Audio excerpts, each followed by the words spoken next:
Friends, family, and keepers of the faith, welcome to another Del Boy blog. And as always, we're going to date stamp this. It's year 3, blog 42, or in legacy numbers, blog 146. And it's dated 7th of December 2024. And normally I start off with the weather, but that's going to be in the news, so won't talk about that too much. But this week it's just been dull, rain, that sort of thing. Nothing too drastic until we get to the end of the week. And as I said, that's in the news. So it's been a major part of this week and how I feel. But we'll talk about it, like I say, at the end, my week. So we'll start off really with the news. And we start off all the time with the war because, as I always stated, this particular section is really just to help date stamp it for my nieces and nephews. It's not really an opinion-based part. And the war started literally 2 weeks before I started my blog. And I basically stated that I would continue to report on it until the war ended while this blog continued. I thought it would be very short. Unfortunately, it's still with us. So 146 weeks on. But here we go. Donald Trump met in Paris on Saturday with President Zelensky from Ukraine, who said any resolution of the war with Russia should be a just settlement. That includes strong security guarantees for Ukraine. Trump arranged the meeting with I think it's Prime Minister Macron, with Zelensky attending as well, while in Paris for the opening of the Notre Dame Cathedral. Don't know if you remember this, but it burnt down. There was a major incident. It was all over the news. It showed the fire and the whole centre of Notre Dame's building collapsing. And then there were lots of documentaries of how they were going to rebuild it. So now they've opened it. Well done to them. Absolutely fantastic work. So the opening of the Notre Dame Cathedral, Zelensky said it was a good and productive meeting with Trump and full of hope. Well, that's great. Of course, he's not in power yet.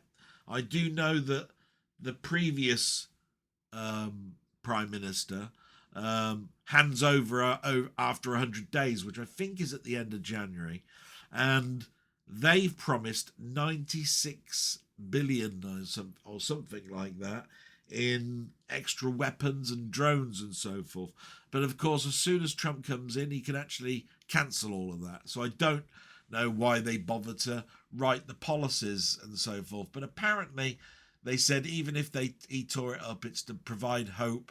And you never know, Trump might actually agree and continue it. It'd be crazy mad if he didn't, because of all the other NATO operatives. But he's never been big on NATO, from what I remember. But that was the war. In the UK, here we go. Storm Darragh, D-A-R-R-A-G-H, can't pronounce that very well, has caused major disruption. Bloody hell has it.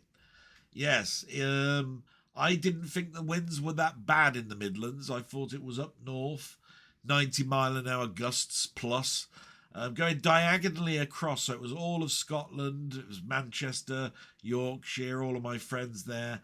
And then you sort of have a diagonal cross, and it sort of went from Bristol diagonally. So it sort of like did cut into my area. Mine was in what they call a yellow zone. The red zone was all north and northwest of the country. But saying all that, even my friends were saying that they were a bit concerned because, roof tiles and so forth. And this was all in Discord with some of my friends. And we literally had the fence sort of like semi-strengthened by my uncle at the last storm, which was somewhere in January, February, March last year. It was in my blog. But unfortunately, what happened I'll talk a little bit later on in my side of what's happened this week. But yeah, the storm causing major problems, and we've got pictures in my hometown of trees collapsing near my local supermarket, which has caused major disruption because that's a major road into Oxford. So yeah, storm, big problem. Um, other news: Prime Minister came under fire at PM questions on Wednesday over the sacking of the Transport Secretary fraud scandal. Yeah, you'll remember last week I mentioned that the Transport Secretary resigned because of a fraud case that happened 10 years prior. But our Prime Minister turned round and said he knew about it. That meant that PM questions time, which is where the Conservatives and all the other governments can ask the Prime Minister questions, was well under fire over this. Why hire someone that you knew had a criminal record in regards to fraud into such a highly stated position for which he didn't really have many answers? Yeah, so that was quite a big news story on Wednesday. Also this week, ITV and BBC announced Christmas TV lineup, and many are underwhelmed. Yeah, we've had this big fight in the years, about who's got the better lineup, BBC or ITV, and generally the BBC win. Looking at it, you might as well have repeated the tape from last year. To be quite honest, it's all Strictly Come Dancing and cartoons in the morning. Everybody gets the King's Speech, so that's not a biggie for me. It's something that I do watch because it's from my childhood. It's that nostalgia thing. It's always on 3 o'clock. It's always an uplifting message in regards to recognising all the bad things that happened in the year and the promising things that will happen in the new year.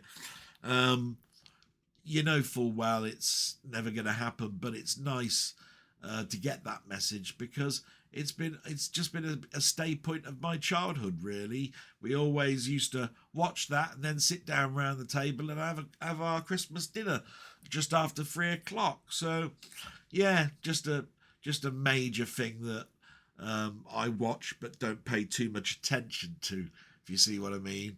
Just something to know. But yeah, this battle between BBC and ITV, it's always been really hard for when variety shows were big, because we used to have Morecambe and Wise and the Two Ronnies and all of this sort of stuff. Now it's Call the Midwife, Christmas special. One of the comedy shows, Christmas special. In this case, it's Gavin and Stacey, which, although I know is beloved by a number of people, I'm not a big Gavin and Stacey fan, so I couldn't really care less that after 15, 20 years, they've brought all the characters back to do a one-off Christmas special. It's like anything. If you weren't into Friends, you didn't care about the reunion. For Gavin and Stacey, it's sort of similar for me. So ITV, they reckon, is worse. It's all game shows, The Chase, You Bet, all of this over Christmas. But there is one major hiccup, which I'll talk about now. Yes, it's Greg Wallace, who's under fire for misconduct allegations. All over the news this week about how he's treated women through the years on his shows. There's a big show that he's on, which is a cooking program. It was supposed to be on Sunday. Because of the allegations, BBC have had to take that away totally and put something else in its place as quickly as possible. From what I can tell, they've replaced it with something very similar. So, load of rubbish. But the Greg Wallace thing is, like I say, all over the news. And because of that, Carol Vorderman has been dropped from a TV show over the Greg Wallace misconduct allegations. As she has stated, Greg Wallace's situation is just a tip of the iceberg in regards to what is happening in TV media, meaning there's lots more of it going on. Instantly, she said that she was sacked off of the show, dropped instantly. I'm not agreeable with sounding out about something that's passionate to you, and she is a woman, and if she's seen it, great. I didn't actually see the broadcast, so I can't really comment on the dropping of her from the show. The show could be absolutely nothing to do with your particular opinions on things. I'm a big follower of people that have, if they have a passion or they've got something to say about it, do so. But I've also got a big passion that it should be done in the right context, in the right show. I mean, you wouldn't have a children's program like Play Away or Play School from the past and have somebody come on and say, I'd like to talk about misconduct about Jimmy Savile or someone like that. You just don't do it. You go on a different show to discuss that. So I'm not sure. I have no idea what the show was. It didn't say in the broadcast. That was the end of the British news. Yeah, that's everything there. So we just talk a little bit about me. Yeah, it's just like last week. It's a week where very little has happened, which basically means that's a good thing. But it was all good until last night, and I'll explain, but we'll start at the beginning on Monday. Monday starts off with physio, really. So I woke up, took my tablets, measured my blood pressure, looked after my mum, got my paperwork all together, went to the hospital, did the physio. Blood pressure was good at the beginning, good at the end. Weight is going up. So we had a big talk at the end. Everybody was there talking about diet, the importance of low sugar and salt in your diet, eating more vegetables, your 5 a day, all of that sort of stuff. It came across more like a preach. Obviously, it is just a discussion point.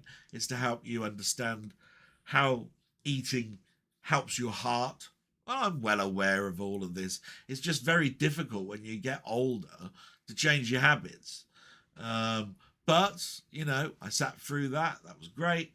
Got home, looked after my mum. Can't really remember much about Monday evening. I think Mamemeister had a stream. We'll talk about that possibly at the end. Because obviously I talk about what I've watched this week. So nothing really Monday. Tuesday sort of the same. I spoke to Amazon to make sure that they were picking up my parcel on Thursday. You may remember last week I got a carpet cleaner and basically they sent me a replacement. Fantastic. What was supposed to happen is they're supposed to pick up the old one. That was for Thursday. This was Tuesday. So I was just making sure, and they said, yes, it's between 3 o'clock in the afternoon and 10 at night on Thursday. I made sure it was all packaged, and I made sure there was a piece of paper inside it that basically said missing parts.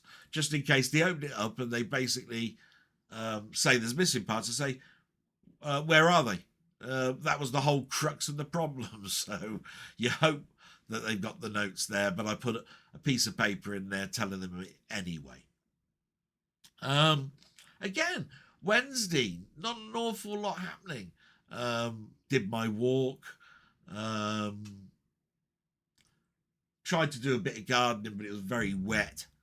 And I have problems with my knee and back, so not so much going on there.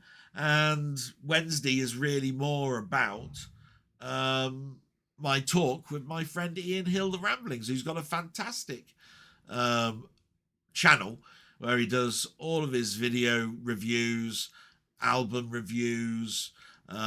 He was on Pete's talk show the previous Saturday, so I ribbed him about that. The talks are many-fold in there. We talk about films, we talk about TV. It's like going down the pub and having a chat with other people able to join in by text through, chat during the live broadcast. So we had fun. He didn't watch too much, and I hadn't watched too much either. So really, we brought in some discussion points. So that was quite good. I like doing things like that. It was a very fun evening, and I always look forward to it because it's midweek and it cheers me up. You know how Monday and Tuesday blues can really get you down. So on a Wednesday, it's really quite good.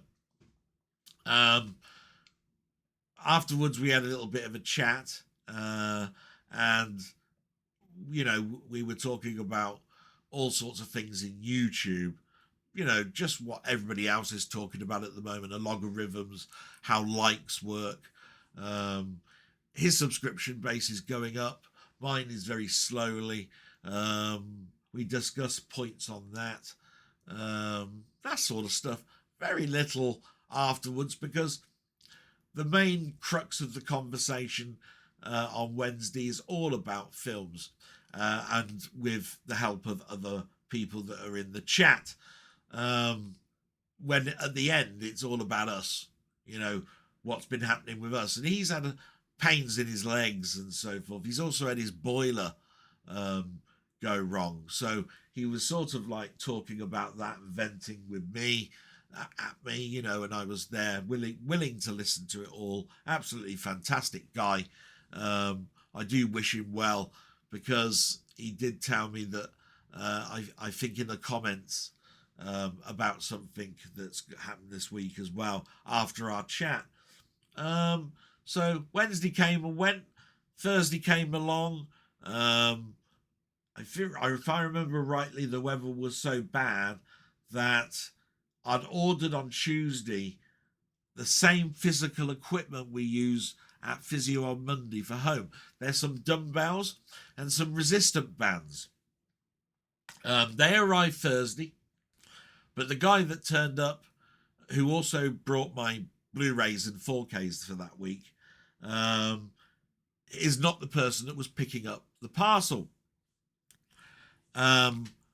I'm not sleeping very well at the moment, and I'm going to sleep again while watching TV late afternoon. You know, we're talking 5-6 o'clock so it's the time between afternoon and evening. And I missed a phone call, and it was a London number. I phoned it up, and it was Amazon, and I remembered they were picking up my cleaner. So when you phone it up, they say there's nothing that you can do. Go to the web page. So I went to the customer service and demanded a chat, and it came through. And I phoned them up and I said, look, I missed a call. Was that to say that the driver was on his way, or have I missed something? My mum's always looking out the window, and although it's dark, the curtains weren't drawn and she was still there. So there was none of that. No, the driver hadn't turned up, but they'd had a problem picking it up, and they wanted to pick it up Friday. And I said, that's no good. I said, this was booked a week ago. Thursday was acceptable to me, but on Friday a lot goes on. You know, my mum goes for her hair appointment, and she's down there for about 5 or so hours because she has colouring done in her hair and that sort of stuff. I'm doing cleaning around the house. I have to go for my walk. There's all sorts of things that go on. And I said, so Friday would be no good. She went away, and no word of a lie, she was gone for nearly 10 minutes. When she came back, she gave me, well, quite good news, really. She said, sorry for the problem. We did book this a week ago. I can see that you had a problem with this delivery. So I've had a word with my supervisor, and we've agreed you can keep that piece of equipment. So I've got 2 carpet cleaners now, one with all the accessories and a spare. So that was a good call, really. I mean, you got to turn around and say, thanks very much. I've just got another carpet cleaner worth nearly 130 quid. Because remember, I bought it in the Black Friday sale at half price, which I think was around 70 quid, 73 quid I bought it for. The Black Friday sale is finished. So that means that it's 130. Now, 130 odd. Now, it is missing some accessories. Well, it's missing two heads that go onto the suction cable, but 2 attachments are still there, so you get 2 of the 4. And they said keep it, so I got a spare. My sister doesn't need it, so I'm not quite sure what I'm going to do. Might give it to my uncle, not sure. Might take it down to Kex and say how much for a brand new with missing accessories. They might turn around and give me a good price. I don't know. But I told my mum, and I said, the one thing we've got a problem now is where we're going to store all this stuff. I mean, it's a pretty big box. So we've got our own and a spare. So, yeah, space has now become a problem again. So as I said, this moves into Friday, and Friday, basically, I've already told you, you know, I needed to go for a walk, I needed to clean the house, all that sort of stuff.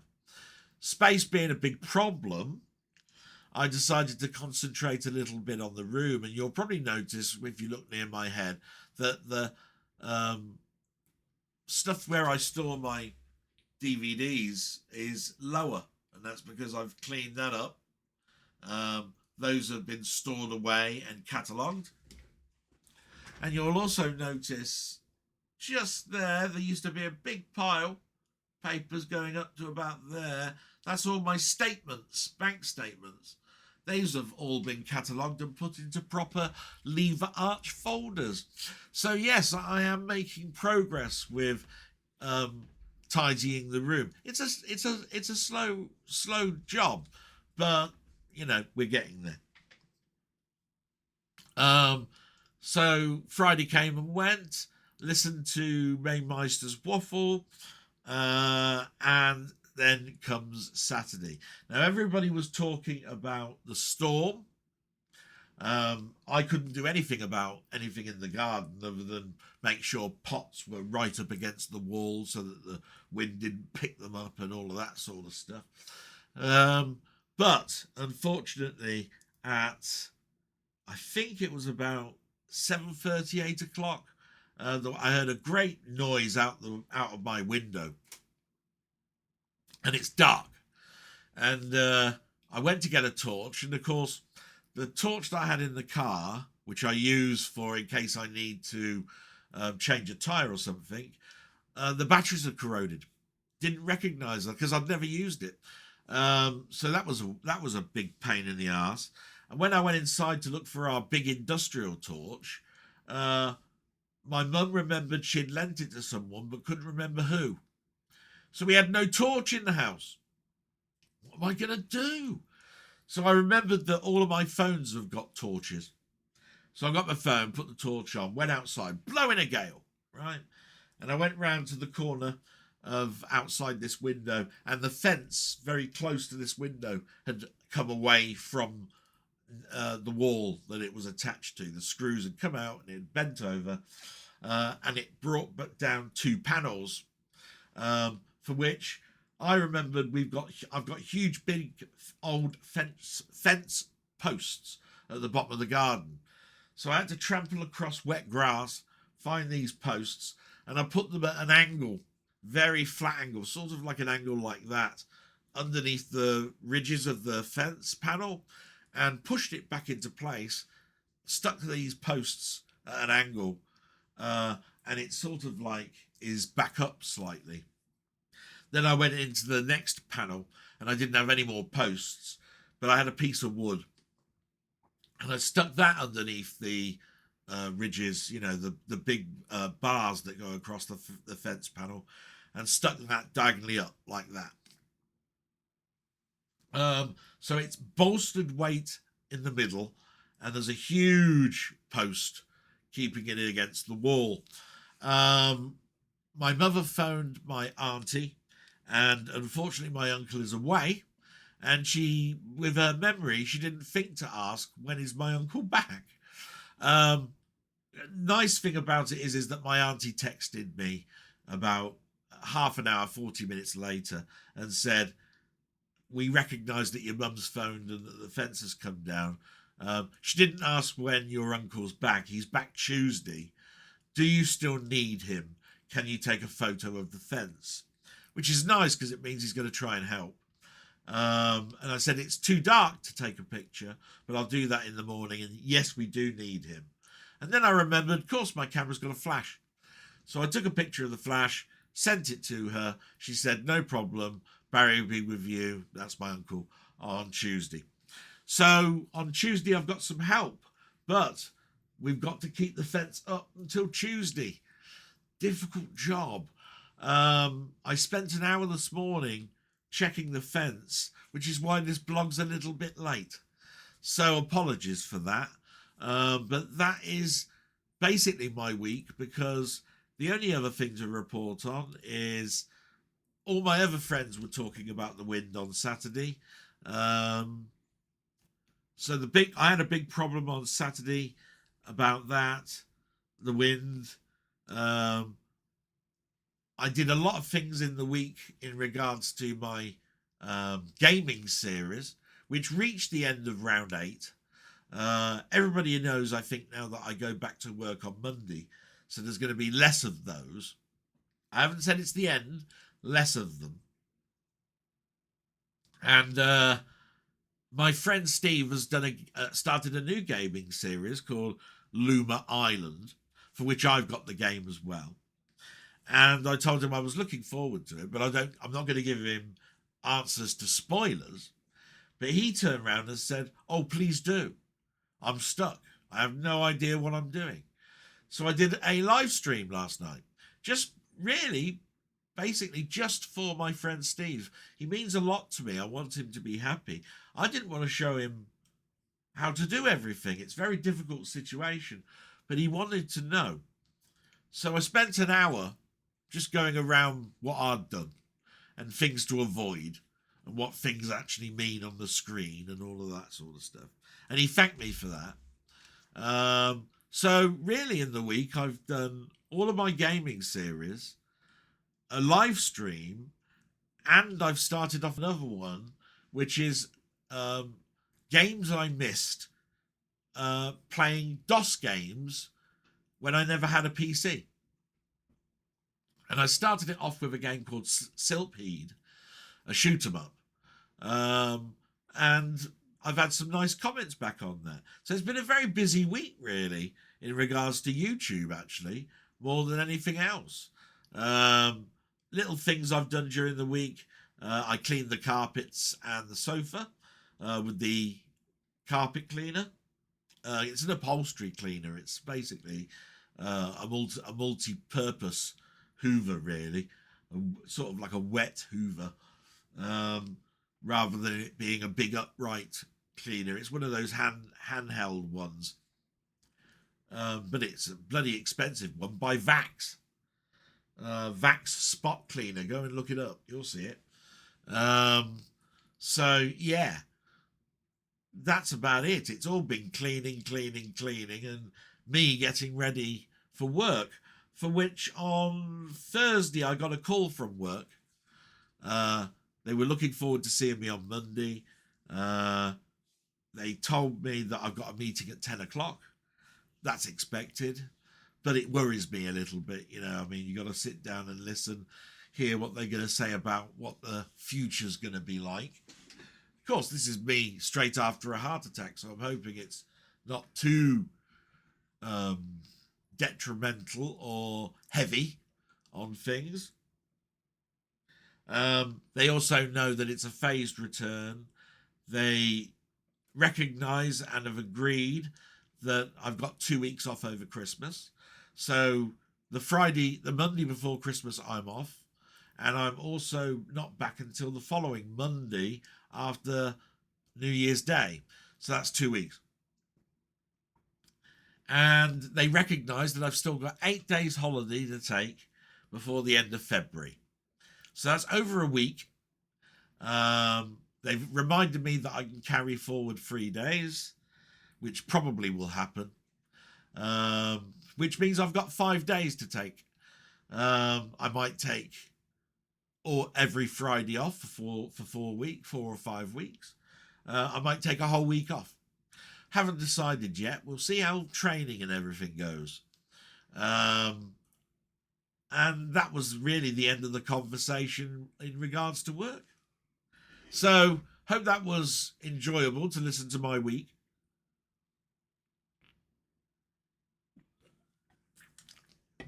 Like I say that there wasn't an awful lot going on, but there was really. But it's more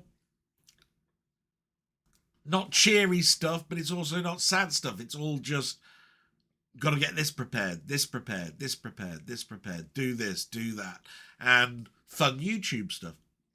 So really, quite good. So we'll move on now, and we get to the shout-outs. I always love the shout-outs. It's people that have left comments, people that just want to wish me well, and they might also have some questions. The questions are fun because other people can join in if they want. If they've got an opinion or a strong one, they can put their own opinion below the question. I'm not stopping anybody from doing that, and many people do, so it's great.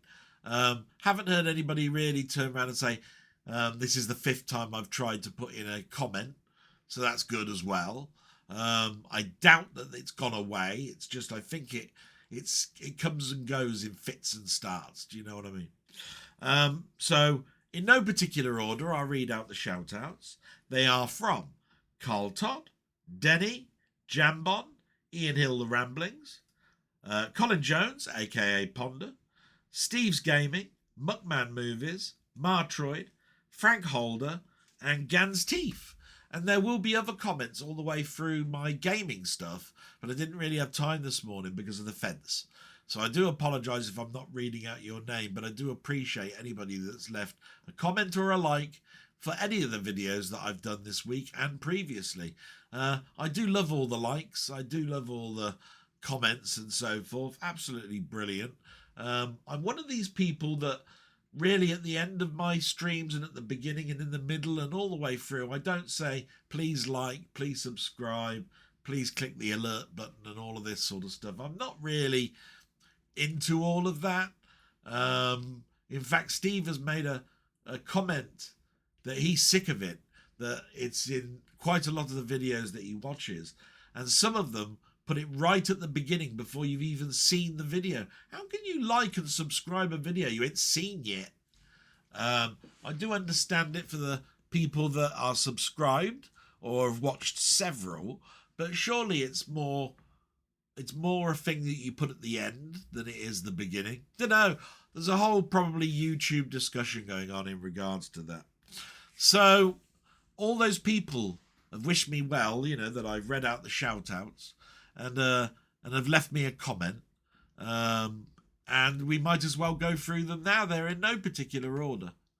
And so the first one at the top is Carl Todd. There we go. We'll read his comment out verbatim. Hi, Del.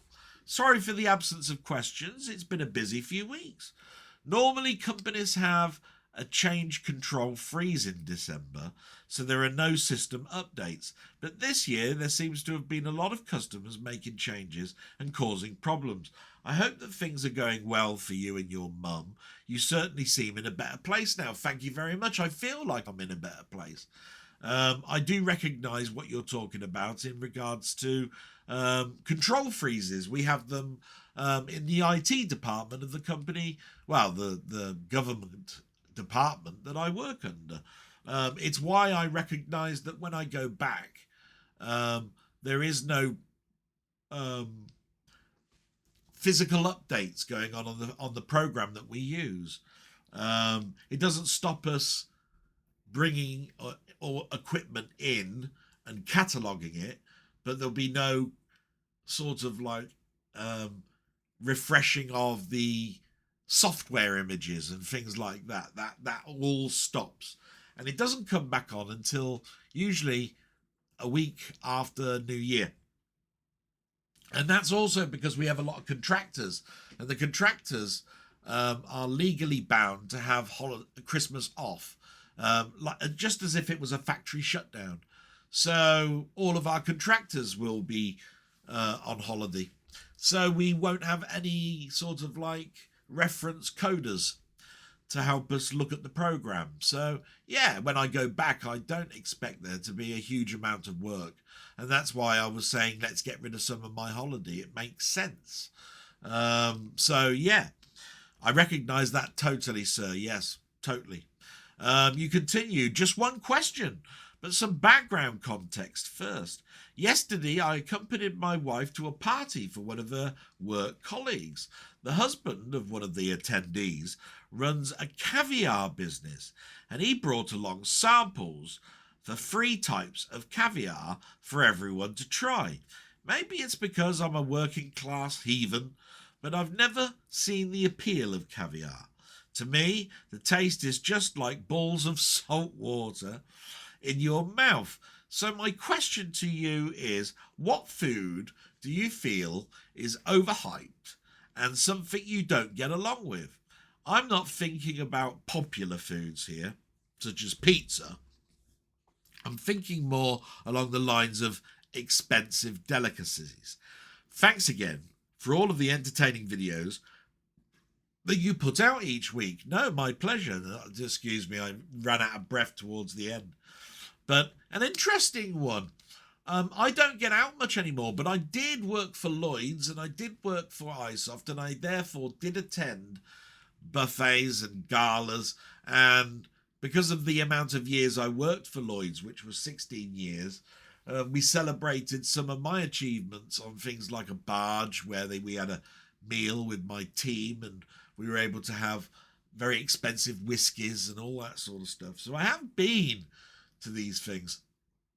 And to be quite honest, I therefore don't have too much to say because I've never tried caviar. I know what it is, fish eggs. I know it's salty, it's black, little balls in a jelly. But and it was in a really good, by the way, episode of Frasier, right? He was looking for caviar, Russian caviar. Apparently, Russian caviar is the best. I don't know. But I'll tell you one thing I've never got on with when I've gone to a gala or something, and that's vol au vents. Those pastry things with bits of stuff in the middle. It's sort of like a very, very, very, very small Yorkshire pudding where you fill the centre with whatever you want. And they're made of pastry, puff pastry. Horrible. Never found a vol au vent I've liked ever. And it, I mean, I'm a heathen then, because I usually turn around and say, where's the twiglets? You can't have a party and a gala without twiglets and crisps. Where are they? That's because I'm a commoner. A big one, and I suppose it really counts under the pizza, but I still look at it as a delicacy, is sushi. Oh, now, I don't like fish at all, so sushi was never going to captivate me. But cold fish, eating cold fish? No. And I've seen it packaged up, big chunks of this fish. And I've seen them with this black sort of like layer and a layer of, I'm sure it's the outside skin of an eel or something, I don't know. With the centre part being the fish part that you eat. No, I'm sorry. I don't see the appeal, and I've never gotten on with it. I do try things. When I was a kid, I tried cod and all of that, in batter, without batter, fish fingers, Admiral fish pies. Horrible. Never liked one. It's the taste, it's the feel of it in your mouth. It's slimy. Nah, never liked it. One thing I haven't tried, but I'm pretty sure I'm going to hate, is truffles. I'm sure you've heard of it, where pigs can sniff out truffles and they're really expensive. And when you find one, you're supposed to, you really have got an expensive piece of food on you. Nah, it's a fungus. I ain't interested in it. Nah, truffles. Nah, never gotten on with it. And because of not liking fish, but one that I really, really did want to try, and I really, really wanted to like it, but hated it, or should I say disliked it, is lobster. Red Lobster. Oh, no, I snapped the case open. I tried to eat it. I had bits out of the claw. I had bits out of the centre of it. Horrible. Didn't like it one bit. And yet that is an expensive meal, lobster, having lobster. Horrible. I think that's enough about foods I dislike, because there are more foods I dislike than there are like. So as far as I'm concerned, it's not really worth talking about. You know what I mean? But I do totally think of the things that I've mentioned: vol au vents, sushi, truffles, all of that. Overrated, overhyped. Don't know what people are talking about. I'd rather have cheese and pineapple on sticks, sausage on cocktail sticks, mountains of jelly and cake, crisps and twiglets. I'd rather have that than all that truffles and vol au vents and caviar and all of that. Yeah. And you can put caviar on a cracker if you want. I'm probably not going to like it. No. So thank you, Carl Todd. Salute to you. Absolutely brilliant. Hope you're doing well. Please keep up the good work, and hope you carry on listening. I won't say Merry Christmas to you yet, because I'll say that in closer to Christmas in my blog. So we move on to the next one. Remember, these are in no particular order, but the next one is Denny. So it's War and Peace. Oh my God, how much is he going to talk about today? He's put, here we go, starting off. Hiya, mate. My War and Peace is back this week. Lots of laugh. Hope you and your mother have had a great week. We haven't talked much about my mother. She's been okay. She's looking out the window. I get her cups of tea. She sleeps a lot on the sofa. The cat is on her lap while she's asleep. I spend time with her during Emmerdale and Coronation Street, which is on most of the week. Usually at the same sort of time, 7ish, 7:30ish, that sort of time. Like I say, memory. There have been problems in regards to phoning up my aunt. As I said, she didn't ask the question, when is he back? She just put the phone down and said, thanks very much, we'll have to try and find someone, she said. All of that sort of stuff, where in your own head, if you were making that call, you'd say, oh, he's not around, but when's he back? You know what I mean? You'd instantly think of that.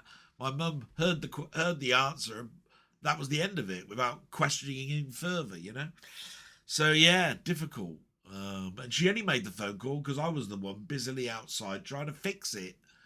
And I said it would be best to phone up while I'm doing that, because I can't be in two places at once.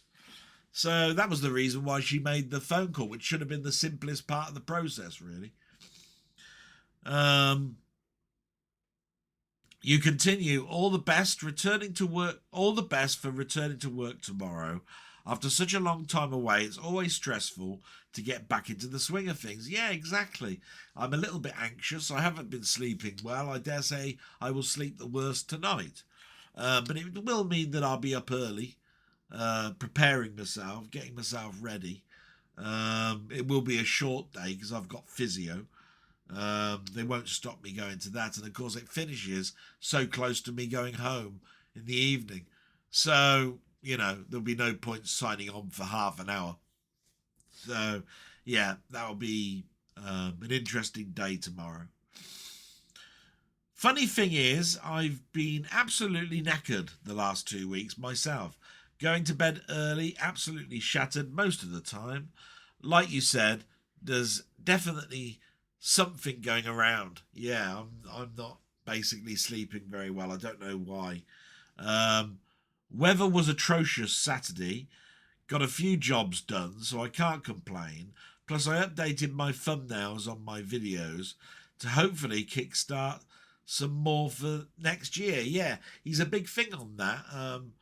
I used to do comic restoration. He's doing restoration on a more media based for computers and consoles, game covers, screenshot art, all of that sort of stuff. He's cleaning up using a variety of tools. I use Photoshop. And, we've both together sort of like talked about how you straighten, how you use the curve tool, how you use brightness, contrast, saturation, sharpness masks, all of that we've talked about in the past. He's gone back and he's doing some more. He continues, you mentioned Christmas. We've now finished going to all the places we normally visit for decorations and buying them from garden centres. Christmas is always about family for me. The religious side I leave to my Marilyn, that's his girlfriend. She's already planning the Christmas dinner for all the homeless and elderly at the church again. A true Christian in every sense of the word. Absolutely, but my God, what a job to do to feed homeless on Christmas Day. I mean, it's a big thing. My God, it's very disruptive to you, but a beautiful thing to do in England is that. Looking forward to the new president of the USA. Can't mention his name or else the comment will be blocked. To be fair, he might be the catalyst to ending the war. A good way to look at it. Personally, I don't think Trump is a great choice, but I do know he gets things done, which is something that I think was lacking in Biden. Yes, he could be the catalyst. Who knows? Fingers crossed. That's all I got to say. Assisted dying. My thoughts, where there's life, there's hope. Yes, I understand where you're coming from. The trouble is, I look at it from my point of view. If I was given a terminal illness, if I went to see a consultant, depending on what that terminal illness is, I think I have the right to shut off my life. If you're not in the right state of mind, then no. And I'm just going to pause just for a moment because my uncle has turned up and he's in the garden and I just want to have a chat with him. He's not supposed to be here till Tuesday, but this is very important. So we'll continue this in a moment. It'll be like seconds to you. Won't be a moment. And we're back, and I'm sorry about that, but that was such a great thing for my uncle to do. He wanted to come up. He saw the picture. I went out and saw him and just basically welcomed him, got him a cup of tea, and we talked about what we can do, which will last us until summer. And in the summer, we'll need to replace the panels. And we were talking about the proper posts with what they call tongue and groove joints. Tongue and groove is where you slide the fence down into a groove that's been perfectly made. They call it tongue and groove because there's a tongue like that goes down the groove. I remember that from my carpentry days, when I did dovetail joints and mortars and tenon joints and all of that sort of stuff. And I used to use chisels and saws and all sorts of stuff. I haven't got a bandsaw or anything like that. And we talked about the rotten tree that we've got out there that we use for the birds. And we'll chop that down in the summer. So lots of things were talked about and all good things that put my mind at rest. I told him to put a tally of how much he's got to pay to just repair the fence for now. Probably come to, I don't know, 100 odd pounds. He's going to buy some concrete collars with bolts. They call them carriage bolts, and try and do something into the wall. Because at the moment there was just screws with plugs, wall plugs, keeping it in place, not something very great, and that's why the wind pulled it away. But he said that it didn't do too much damage, and we need to, unfortunately, my dad put in a rose tree. I've been trying to keep all the things of my dad alive to remember him, and he said that although the rose tree is probably dead, if you chop it down, it might grow again. So we're going to prune it properly. And he'll give me some tips on how to care for that during the summer. I told him I've got some mulch, and he said, yeah, when it's dry or a little bit better, you know, a little bit sort of not raining and blowing a gale, get rid of all the weeds around it, put some mulch down it so that the frost doesn't get to it. So, but roses are quite hardy, so we'll be okay there. Let's carry on with what Denny had to say. I do apologise. I've mucked up Denny's whole section, but I needed to say that just so that you know that I'm in a good place. We were talking about assisted dying. Yeah, I'd like the ability to say when I want to. If I was in an accident that took off both my arms and one leg or something, although I'm alive, I would probably say assisted dying is not the best thing. But if I had terminal cancer and I know I was going to be in pain, or I had leukemia or something like that, and I was going to be constantly in pain, in bed, doing nothing, I'd want to be able to say, I have the choice and I want to go now. That's only because it's terminal. Now, these sort of diseases we've been trying to concentrate on for 50, 60, 70 years, cancer, 100 years plus. We haven't come up with a cure yet. I don't expect in 6 months that I've been told my life will last, that miraculously we come across that cure. I don't think I'm that lucky. So that's just my thoughts on assisted dying. But, you know, that's an opinion, and many people will have other different opinions. And I totally respect everybody's opinion on that, because it's such a diverse subject to talk about. He continues, how far back are people going to go with finding out stuff about people? Greg Wallace, for example, not exactly in the Hugh Edwards bracket, is he really? And gets treated far worse. Yeah, we may remember that Hugh Edwards was a person that's been in our minds and in our lives as a newscast broadcaster who got ill and blamed his illness for buying underage sex pictures of boys. Apparently it's only happened, they can only go back as 6 months. He's got nothing else before that. So I totally get it's his illness that caused it. Greg Wallace's accusations. The accusations are not proved. So yeah, there is a bracket here of doubt, and he is being treated pretty badly. But there you go. That's how it's happening at the moment. You then continue, brilliant book from Steve. I've ordered it myself as it looked absolutely fantastic. I'm so glad I managed to show it off. I've got an overhead camera. You can't see it. It's just up there. And I used it probably for the first time, I think, last week, and showed off that book. Of course I did. It was a gift from my friend Steve. I don't get many gifts. The book is gorgeous. Absolutely lovely. Fantastic. You continue, Saturday night, we watched the first episode of The Box of Delights. I long for the old BBC to return. They certainly don't make them like this anymore. No, and especially around Christmas. It's all crap.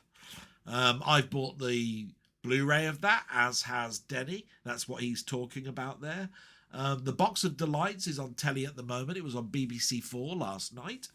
First episode. It's years old. It's early 80s. Patrick Troughton's in it. Fantastic. Go and watch it. Even the old one is brilliant. Alien Romulus. Really looking forward to watching that on Disney Plus.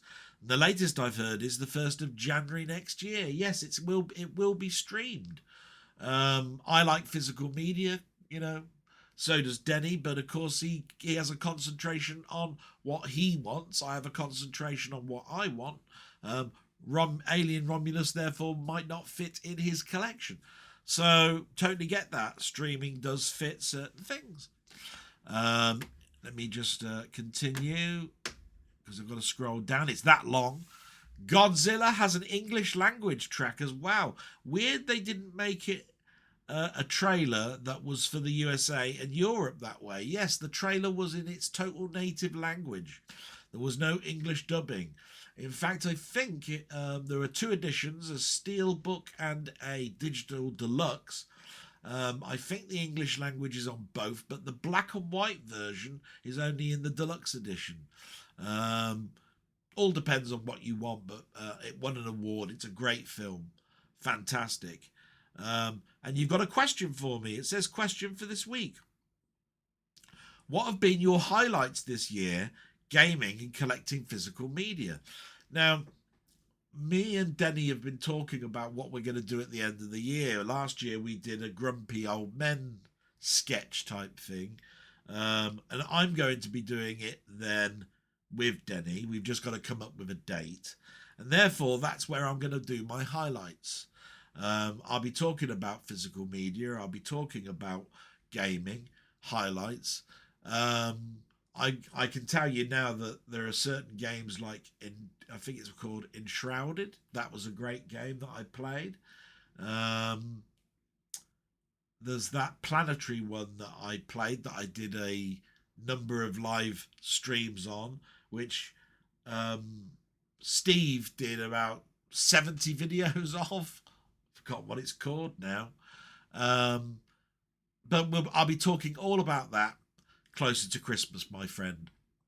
And you're going to be the first one to know about it because you'll be sitting the other end of a camera while we're talking about it.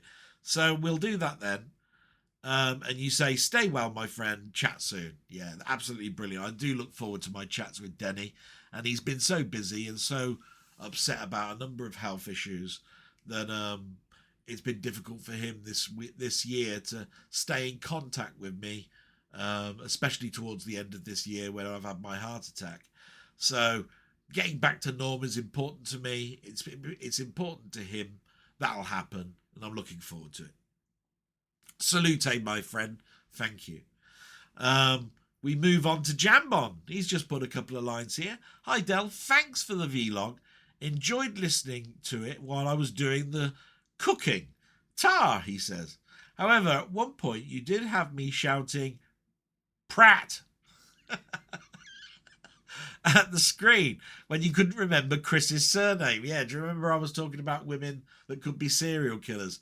And I mentioned Anna Freyes, and I said she's married to, what's his name? It begins with, his first name's Chris.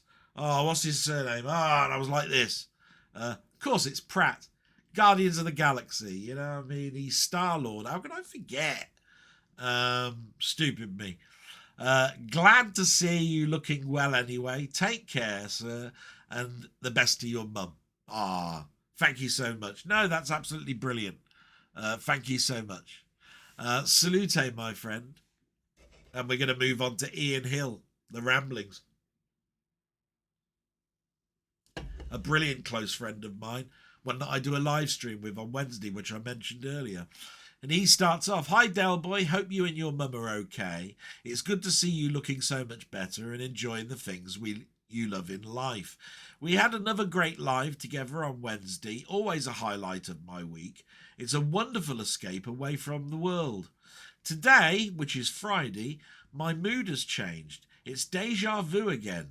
The boiler is not working again. I rang first thing, explained the same thing has happened last Friday. They, of course, said that they would send somebody within the next 24 hours. As the day has gone on, I don't believe anyone will come. I'm pissed off because I know I will be ringing them again. It will be a repeat of last week. All this waiting is driving me mad again. I hope I'm wrong and someone will come on Saturday. I'm going to give you a little text at the end of this blog, matey, and find out how things are. I've been watching more Asian cinema, but for a change today, I watched a Western. It was Pat Garrett and Billy the Kid, 1973, directed by James Coburn. It included It included the director-approved longer cut of the film. I thought it was a great Western, very enjoyable. So my question this week is, what's your favourite film which has singers in them? All the best wishes and have a reet grand time. Singers. Oh. Instantly, what comes to mind is Chris Christopherson, as you know, matey. We were talking about it literally 3-4 weeks ago when he when he died. He was in a film with Cheryl Ladd called Millennium, a science fiction film about 2 plane crashes where they collide in the air. Chris Christopherson is a guy that investigates plane crashes, and we find there's something really weird going on with this crash, and we find out later on that it's a time-traveling science fiction film. So it's all about what happened to the bodies and how can this have occurred with our technology of the year that we're in. And it's called Millennium. Good film, that. Then you got your favourite film, which is the first edition of June. Sting is in that. Brilliant. One of the ones that I remember is Debbie Harry. She was in Videodrome, a horror film. That was good.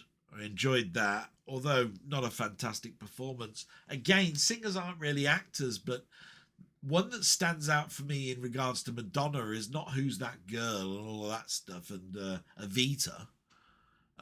It's actually League of Their Own with Tom Hanks. I thought she was actually really quite good in that. Obviously, Gina Davis steals the show along with Tom Hanks. But it's a fantastic film, League of Their Own. Love that. And who could forget, I used to go and see Rocky Horror Picture Show at the theatre. And of course, when the film came out, it had Meatloaf. Yeah, he was the rock biker in that production in the cinema. Susan Sarandon did a fantastic performance in that. But Meatloaf was the singer in there, and he sings his heart out. That's brilliant. Trying to think of others.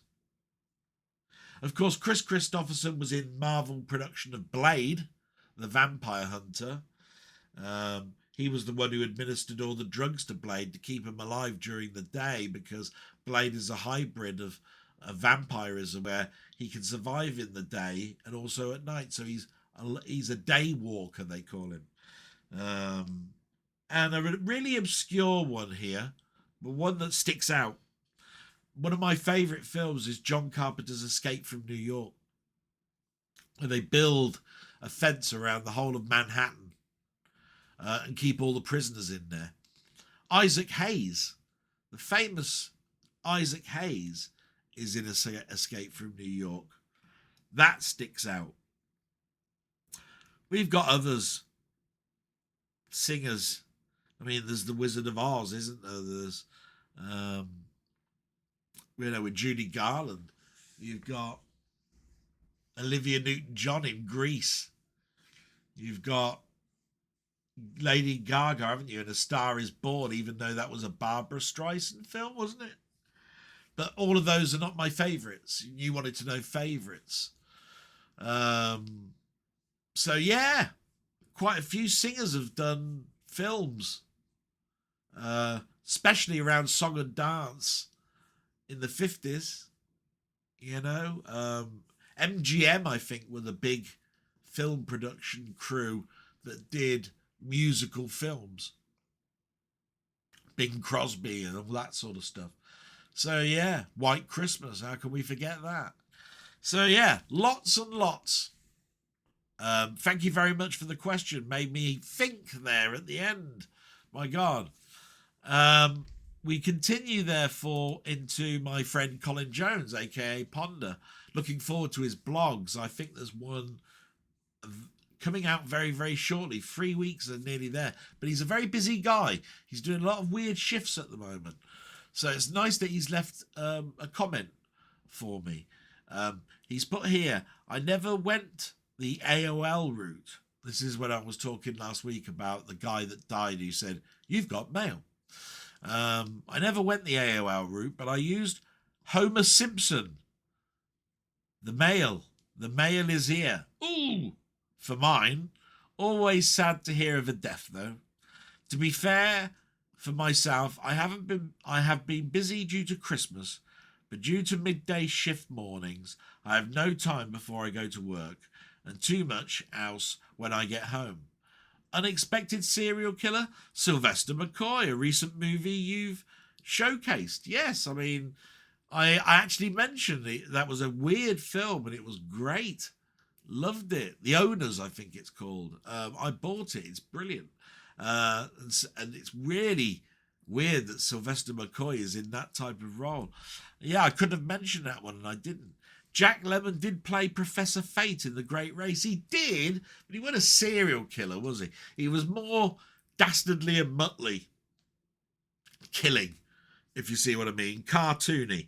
I still really can't think of Jack Lemmon playing something like the Boston Strangler. I really can't. Or, Ted Bundy. He's not that sort of actor. Don't see it myself, no. I actually have a telescope on my Amazon wish list.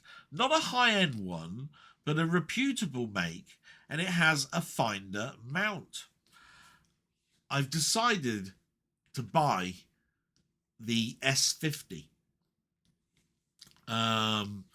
which I will show and do a video of when I buy it. And I'm going to buy it in January, hoping it comes down in the sale below the £500 mark. With the fence, though, that's an added problem. I will have to look at my money. I also have to think that my mum's health. I want my mum around as many, many years as I can, but who knows what the next year is going to bring. And every year I think worse and worse on what's going to happen to my mum. It's the thing I try to stay away from. I've told my sister I don't like talking about wills and all of this sort of stuff. But at some point we do have to sit down and talk about the inevitable. And it's not going to be a nice talk. And I'm shying away from it at the moment. I've come away from a heart attack. I'm not in the right place to talk about that at the moment. You are going to get repetition in questions, but you already know this. Yeah, I was talking about repetition in regards to certain questions that are asked. No, it's fine. I love doing it. I actually said at one of the repetition questions about consoles last week, don't mind talking about it again. Every time somebody asks a question, it could be that they've only watched 5 of the 147 blogs. I'm not expecting everybody to go through all 147 so that they don't ask a silly question. Of course not. Repetition is your friend at work. You get faster and faster and faster, and it goes into your brain and you don't forget it. So yeah, totally understand the power of repetition. Very good reasoning behind the indexing, and I can fully understand. Yeah, we go back to last week. It's all about last week when we were talking about that. Never seen the film The One, though I am aware of it. It looks very much like another version of Highlander. Ooh, sort of. More likely is a Russell Crowe science fiction film that he did very early on, where he's a robot going around killing. There is Highlander. Highlander was all about immortals. The One is all about a multiverse person going around on a killing spree in our own universe. So yeah, I do get it, and it could be a little bit like that. Question, you said. What are your thoughts on consumer personal health monitor watches such as Garmin and similar wrist wearables? 10 years ago, I was skeptical, very skeptical. I went, What do I want all these smartwatches for? Why do I want all this stuff that measures the breathing and all this sort of crap? But as you can see in the camera there, I don't know if it's better in the overhead. There it is. Not particularly in sight. You can see I've done my steps today as well. 4,000 I'm up to. It's a brilliant thing. I mean, there's my walking, cardio, breath work. It's got a map, golf, rowing indoors, strength, bike indoors, hiking, virtual run, treadmill, running, all sorts of stuff there. I think if I go down here, no, wrong one. It's down here, I think. Yeah, you've got the weather,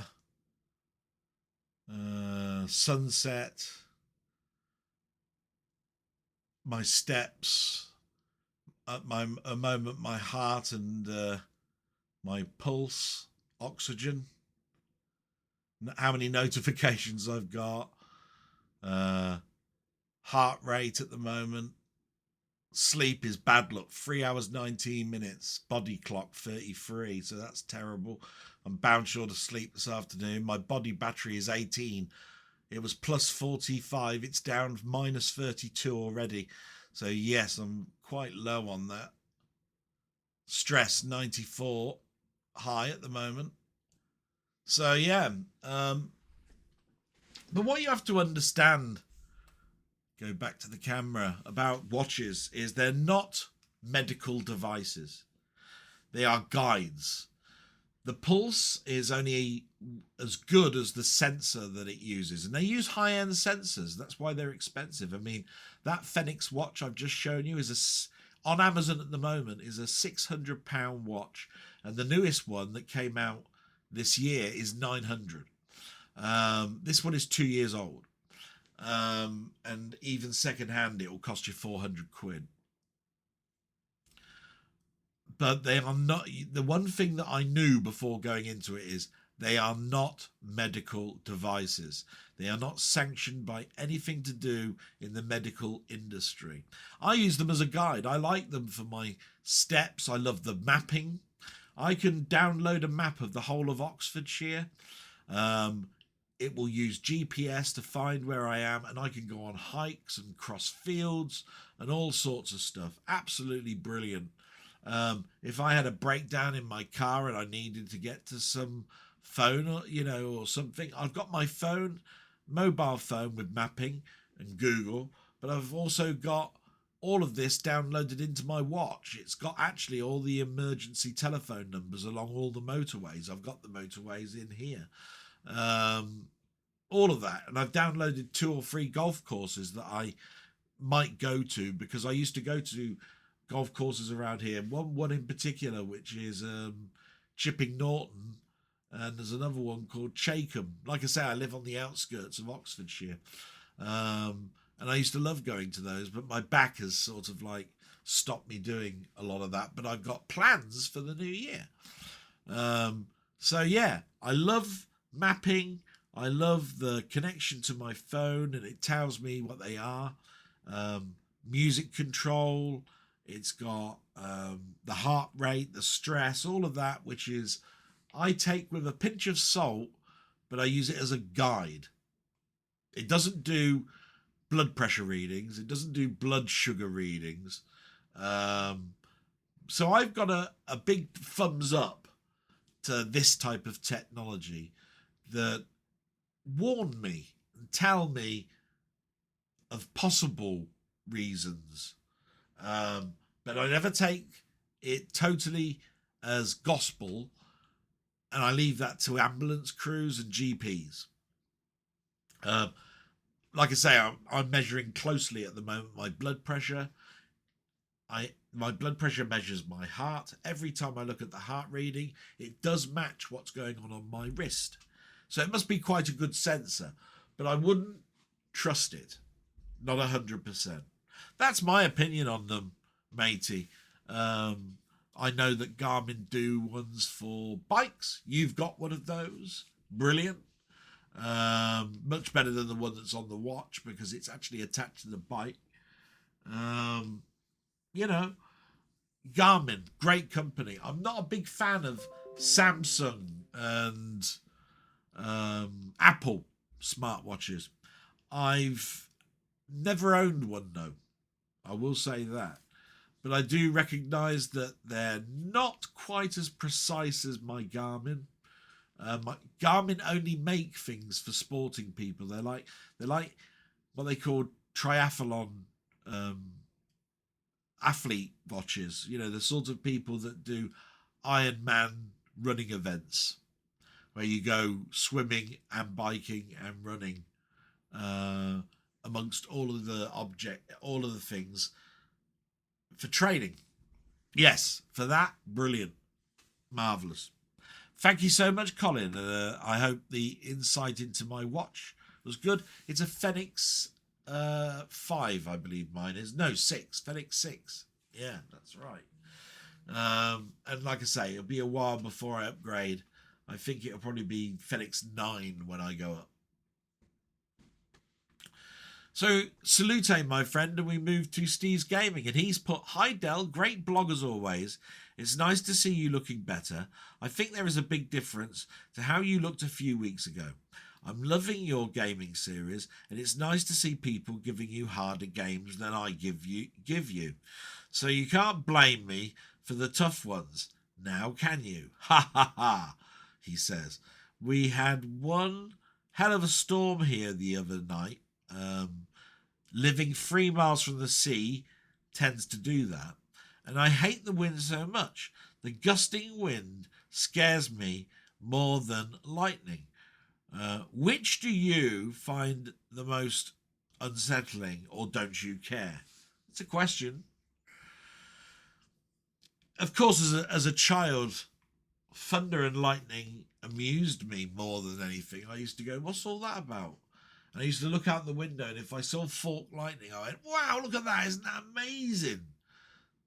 Maybe that's my science curiosity.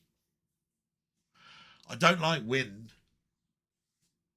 I mean, like I say, it's pulled over the tree. We've had stuff coming off of the roof in the past, all sorts. When you live in a house that's over 124 years old, you wonder to yourself, how long is it before the gale really does do some serious damage to the foundations of this house? But I look at the fact that I think the older the house, sometimes the better the quality. If you buy a new house now, it's all plasterboard and all sorts. So yeah, a couple of things really that come to mind in there. So what do you think is unsettling, or don't you care? I don't really care. In other news, the wife's TV died the other night. It's about 5 years old, and it seems totally kaput. So we have no TV right now. Oh, I'm not that bothered about live TV, but not being able to watch DVDs is a pain. Hoping we can get a second-hand 24-inch TV before Christmas, because I've already bought her some Blu-ray discs to watch. Now a couple of questions. Yeah, so just to go back over that. So I've given you some ideas of what to look out for with TVs. 24-inch, you're looking at the 150 quid bracket. You won't find 4K in that small form factor that I'm aware of readily available. But 24-inch is relatively small, so usually people are buying 55-inch and above. 55-inch to me is massive, over the top really. That's 55-inch behind me. But they do look lovely. So yeah. So question 1, what is your favourite game genre to watch other people play? Ooh, that's a good question. I try to avoid walkthroughs. I've mentioned it before quite a few times.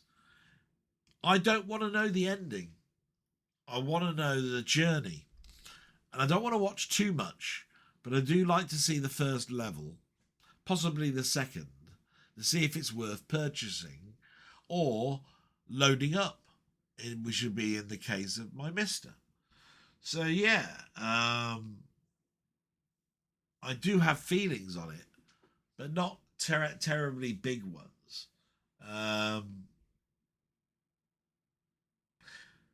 Yeah, it's a difficult one to answer, but I think I've answered it quite well.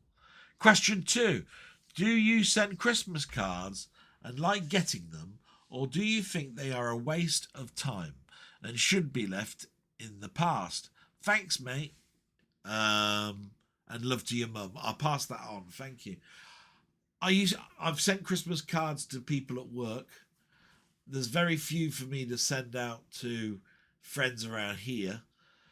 I have done lots and lots of emails and text messages. Every New Year's Eve I send a text message. I don't know why I send a text message, because the whole network goes down around about midnight on New Year's Eve into New Year's Day. Everybody who's in a club or a nightclub is sending out a message to people via Twitter or Yahoo Messenger or YouTube chat and all that sort of stuff, wishing everybody a happy new year. So yeah, it's a difficult one to answer, and excuse me, I'm trying to find a comfortable place to sit. And that's everything from you. Thank you so much. Like I say, I'm just going to splash my face. I do apologise. It's been a long old morning with this fence, I can tell you. Just want to also check to see if Barry, my uncle, has gone, so I won't be a moment. And I'm back, and I'm glad I actually did that little stop, because I went to see my mum. My uncle's gone, and she's a bit concerned. And I needed to calm her down. So this is why the blog is going on a little bit, because I care for my mum, and I need to calm her down, and she's not happy.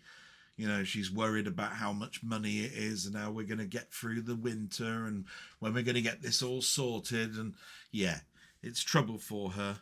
And thank you so much. I do apologise for the disruption, but we'll continue. We get to Muckman-Movies. Muckman-Movies, what a guy. He's brilliant. He's one of the new people that I watch regularly when he does his videos. He doesn't do them every week or every day or anything. It's just when he does, it's brilliant. He's put, typical. My comment was deleted.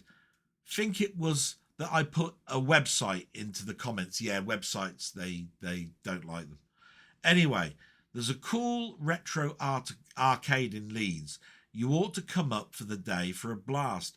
Anyway, I got my Alien Romulus steelbook, and I was a bit disappointed with the finish on the steelbook. The image looks a bit grainy. Would have liked it to be a glossy finish with a sharper, more polished image. Yeah, I mentioned last week about Alien Romulus. I think it's not bad, but it's not the best steelbook, and I agree. We both are in agreement, Muckman-Movies and I, that the old steelbooks, the ones that had embossing, spot gloss, all of this sort of stuff, were brilliant. And they're so far between now. They're just printed images on steel, and they put them out there and charge more than the deluxe ones that we're talking about a couple of years ago. So I'm in agreement with him. And yeah, the Alien Romulus, I didn't think it's as bad as what he says, but he might have had a bad one. But it's not the best. I mean, it's just a picture on a red steel book. There's no spot glossing, no detail.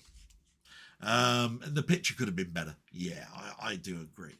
Thank you so much, Muckman-Movies. Please keep bringing your comments. Please keep making your videos. Absolutely fantastic. Salute, my friend. And we move to Martroid. I'm glad you've decided to do a few more rounds of your gaming series, Del. It's proving to be very entertaining viewing so far, to say the least. Are there any of the games that have previously featured that you've gone back to at all in your spare time, just for fun? It's interesting you say that, because somebody else asked me that same question. I think it was Denny. But he did it privately, you know, for a chat. And I mentioned to him, absolutely fantastic, some of these games. The ones that I thumbed up. When I've stopped the video, when I've done the thumbnail and I've uploaded it to YouTube, you'll tend to find for the rest of the afternoon or for a couple of hours, I continue to play that game. Absolutely, I'm in the zone, ready to play it. And that was true for Virus or Zarch, which Colin Jones, aka Ponder, recommended that I do, and that was earlier this week. I was terrible in that game when I was playing it for the camera, but after 3 or 4 hours after I did the video, I changed the control method to mouse, read more of the instructions, played it a lot more, and I got to the end of Attack Wave 2, and started off Attack Wave 3. Absolutely fantastic, loved it. And even Force 7, I think, is the one that Denny gave me, which was a more strategy arcade game, a bit like Gauntlet. I played that for 4 hours. 4 hours after that video was done. Have I gone back since? No. And the reason for that is I'm doing more, the next day I'm doing another video about another game. The other thing is that I can't play games for too long before I start getting double vision and all that sort of stuff. It's better. I can play for longer, but I have to take breaks, and then we reach evening and I'm looking after my mum. So time is the lapsing thing at the moment. So no, the answer is yes and no, really, for that one. I hope it was a good enough answer for you, but it's very true. There are certain ones, and Cipital is another one that I remember somebody, I think it was you actually, mentioned for me to go back to. It was a game that I loved during my time with the Commodore 64, and when that was finished, I played it more and more and more. Brilliant. I was going through so many of those security doors. Now I knew what the method was. You get better and better as the hours go by. So brilliant. Salute, my friend. And we get to Frank Holder. Let's see what he's put. I always watch this blog, but rarely remember to comment. But today I need to get this to you. I was bought a Vionis Smart Telescope for Christmas in 2022. I didn't really want it. I was a little into space, but never thought I wanted a telescope at all. So I got this Vionis. It's a budget level one that not expensive. I tried it out the first day. I was frustrated. I wanted to throw it in the loft, but then I got it working, and OMFG, oh my flipping God, fill in the blank there. It was a revelation, and even with that budget telescope, I got some really, really nice images, and I got more and more into the hobby, and today I use a Celestron 11069 Nexstar 8 SE telescope with fully automated mount, and my eye on the universe really opened my mind. I would recommend wholeheartedly that you buy that telescope or one like it. It might open up a whole new world to you. You will not regret it. I will promise you that. Brilliant. And you've opened my mind to a couple of new telescopes. Now, I've already mentioned that I might buy that S50. Now that there's a couple more names being branded about, I need to look again. But my ceiling is £500. And the idea is I want really nice, sharp pictures of the moon and as good an aperture as I can get for looking at Saturn's rings and Jupiter's gas, the gas world. Even if it's just a small speck, I know that it can do multiple images over the top, and you'll get some, you get some features like the eye on Jupiter, the whirlwind, the storm of all storms. And obviously some pictures of the rings. You're not going to get the, Voyager 1 and Voyager 2 pictures of it. But I am interested in this telescope. And I really would like some nebula pictures. Brilliant. I think they look gorgeous, nebula. I could look at nebula pictures for hours and hours and hours. I used to have one as a wallpaper, that I had for years.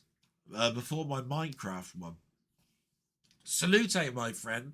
Thank you so much. Such good information for me. I really do appreciate that. I really do. Especially when I'm really thinking of outlaying a certain amount of money on something that I'm, like you, a bit skeptical about and a bit scared, because I love space, but I don't want to be put off again because I bought something cheap, which made it not great at all. Do you see what I mean? Last one is Gan's Teeth.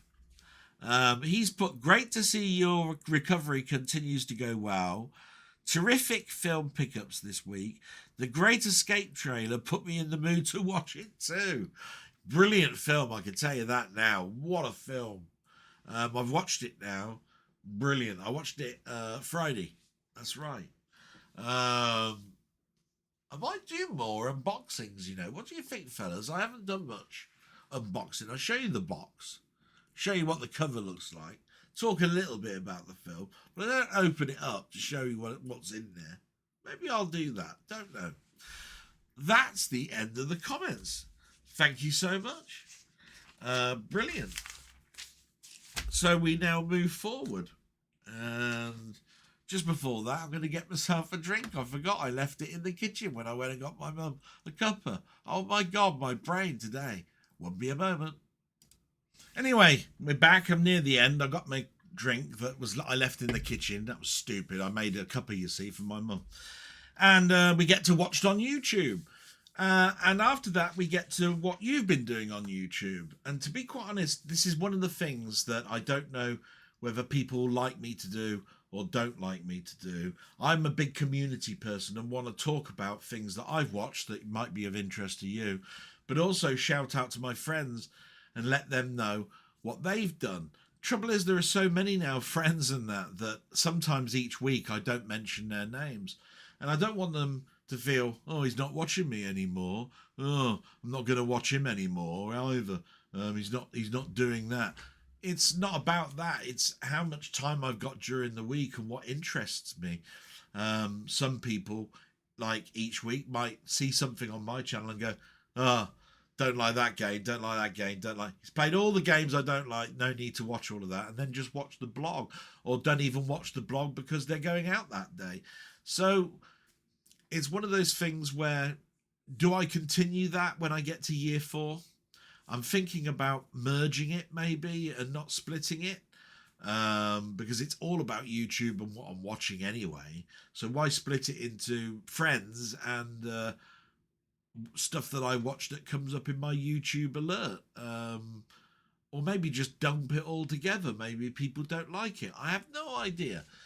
You might want to comment about that and just say what bits of the format do you like and what you don't like. I'd rather not know about time indexing and all of that. I'd just like to know, do you like the news section? Do you like the shout out section? Do you like the comments section? Do you like the watched on YouTube general? Do you like the watched on YouTube my friends? They're the sections, plus the trailers at the end, and showing what arrived this week. Some of it I can't take out because remember, some of it is for my nephew and niece. But if you can say what you don't like about it, that'd be really nice. But anyway, watched on YouTube. This is the general stuff. And you know that there are 2 programs that I always watch, and they are This Week in Retro and Tech Moan. So on Watched in Retro this week, you had 3 subjects, as always. They are Retro Corners, is what it's called. He's making a list and checking it twice, is another one. And the third one was My Worm is Burning. Yeah, it was all about retro computers. It was all about burning CDs, you know, just to name a couple of things. It's definitely an interesting week for them. I liked it all. Brilliant, really. And I still totally recommend it. Techmoan, on the other hand, this week is a bit different. He wasn't reviewing anything. All he did was he had to go on holiday, and he wanted to sort of like say what technology he went on to actually get to the place that he'd booked. So he'd been on a bus, a train, a tram, a car, taxi, all that, and he talked about the technology in each, what he liked about it, etc., etc. So maybe not necessarily one that you'd want to watch. It's called Techmoan Travel Log for Christmas 2024. Brilliant, really. I watched it. It was out very late on Sunday, so it wasn't even out on the Saturday, which it normally is. Then we've got Adam Martin. He did a YouTube video called The Scandalous BBC Christmas Tapes. That's right. BBC used to do a blooper tape for Christmas parties that went a bit too far one year. Interesting tapes. They were generally between 73 and 81. And they were for the consumption of the BBC staff only. But they have made it on YouTube. A very interesting guy. That's Adam Martin. Then you've got Near Mint Condition talking about what if omnibuses. That was brilliant. Always enjoy that. You got Modern Vintage Gamer, best emulators of 2024-25. Always interested, because if you do not have a Mister and you decide there are other things that you want to try, this is a really good program to look at for future emulators.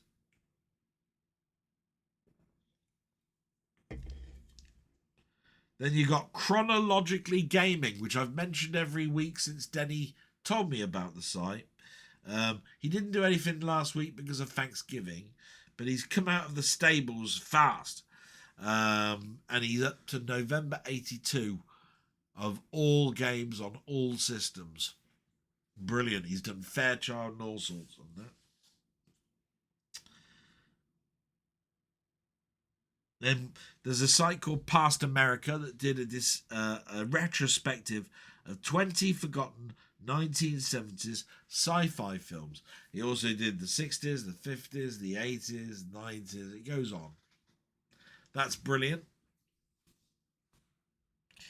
And then the last one is BTM 86, who did a retrospective review of World of Commodore 2024, a book. Quite good. So here's some friends that have also come up in my news feed. There is Euphoria Pictures, who I've mentioned before. Great guy. He did an unboxing and retrospective of a film called Phone Book. And I've also ordered that. I've got it now. Brilliant. Definitely worth a watch. Then you've got Ian Hill, The Ramblings. And oh my God, look what he's done. He's got top 5 science fiction films 1962 to 68. Breakheart Pass DVD review, and Breakheart Pass the Eye, should I say, DVD review. Doctor Who Horns of Nimon. It's very small writing, so I apologise. Doctor Who Horns of Nimon review. X-Files Season 1 Episode 25 review. SFX Magazine Your Essential Guide review.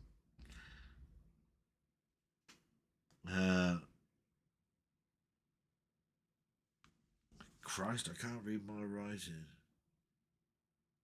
No, I can't read that. Box of Elite magazine covers. And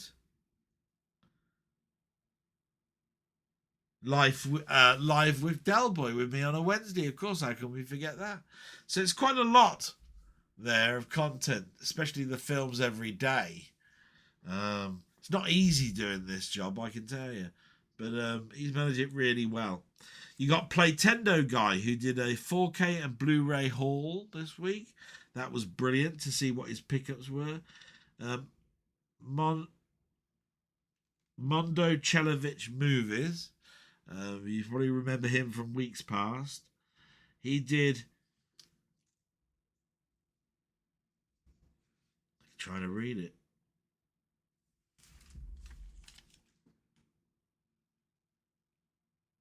Oh yeah, Blazing Saddles unboxing.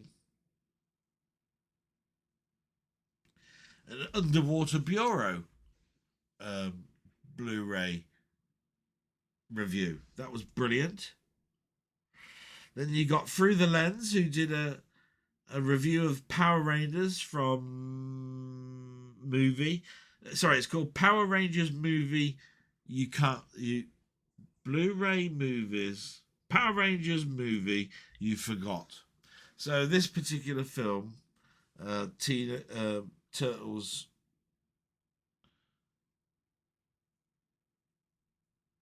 Can't read it.